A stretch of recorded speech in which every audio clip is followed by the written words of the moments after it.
ગુજરાત રાજ્યના ડીજીપી શ્રી વિકાસ સાહેબના આદેશ અનુસાર આજરોજ લાલગેટ પોલીસ સ્ટેશન તથા જિંદગી જીવદયા અભિયાન અબોલ પશુ પંક્ષીઓને બહાર આવ્યું।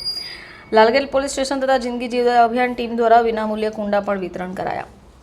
અભિયાનને કારણે લોકોની પક્ષીઓ પ્રત્યેની સહાનુભૂતિ વધી। કાળઝાળ ગરમીમાં પક્ષીઓને દાણા પાણી મળે એ ઉદ્દેશ્યથી રોજ પક્ષીઓની તરસ छिपाવવા લાલગેટ પોલીસ સ્ટેશન જિંદગી જીવદયા અભિયાન સુરત દ્વારા પક્ષીઓ માટે 300થી વધુ વિનામૂલ્યે કુંડા વિતરણ કરાયા।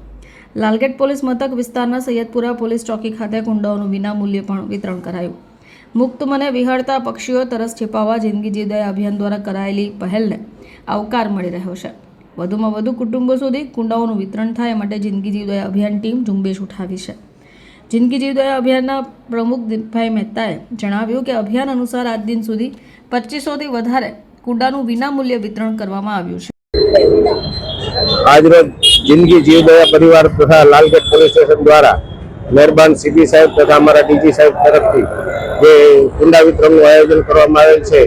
अत्यारे सांप्रत प्रवाहनी अंदर जे गरमी पड़े छे जे गरमीना अनुसंधाने पक्षीओना जे मौत थाय छे जेथी आ कुंडानुं वितरण करी बधा घरनी आजुबाजु तथा ज्यां पक्षीओनो मेळावडो थतो होय त्यां पाणीनुं वितरण करी अने पक्षीओने बचाववा माटे अने पक्षीओ पाणी पीवे ते माटे आ शुभ आशीष थी आयोजन करवामां आवेल छे।